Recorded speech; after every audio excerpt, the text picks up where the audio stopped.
Jake Sullivan is pressuring Israeli leaders to begin winding down the war. In talks with Prime Minister Netanyahu and the war cabinet, Sullivan reportedly pressed Israel to shift to a lower intensity phase. That's what's being reported, and not in months, but in weeks. In an address on Thursday night to all of Israel, Netanyahu said Israel's war to destroy Hamas will go until complete victory. Those were his words. On Tuesday, President Biden attacked Netanyahu, saying Israel is losing world support because of indiscriminate bombing. That's what the president said, and that Netanyahu needs to change and embrace a two-state solution.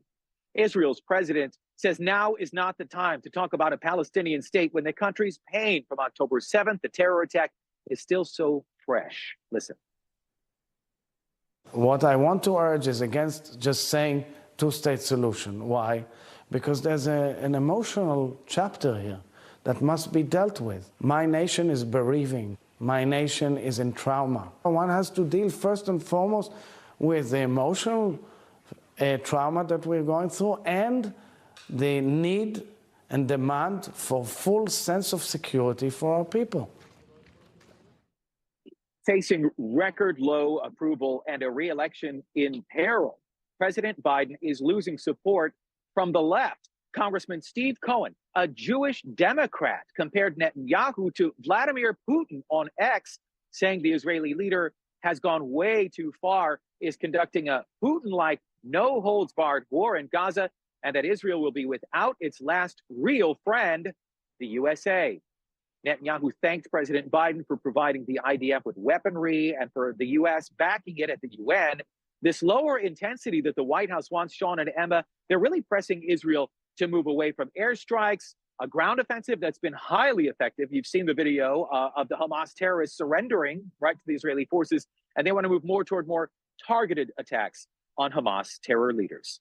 Sean, Emma, back to you. Daniel Cohen, thank you. Yeah, we did hear President Biden saying this week Israel needs to stop the, quote, indiscriminate bombing of Gaza. Daniel, how are Israelis viewing those comments from the leader of the United States, the biggest ally for Israel? Everyone's watching very closely. Sean, Emma, I mean, I'm here at Hostage Square. You know, again, we've been here many times. It's Friday. There's a big crowd behind me here. Hanukkah has just ended, and there are a lot of people here just to ring in Shabbat. And no one here is talking about ending a war. What everyone here is talking about is 135 or so believed to be hostages who are still in Gaza, 10 of which are Americans.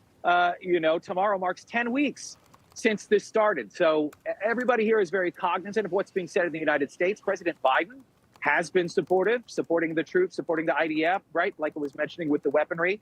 But I spoke to David Friedman, who is President Trump's ambassador to Israel, and he said a two-state solution now, just like what the president of Israel said, rewards terrorism. It rewards what Hamas did on October 7th. That behavior, that onslaught, that you know, the murder that they committed can't be rewarded.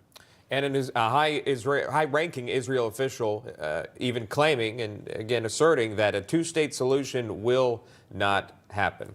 Daniel Cohen joining us live from Israel. Daniel, thank you.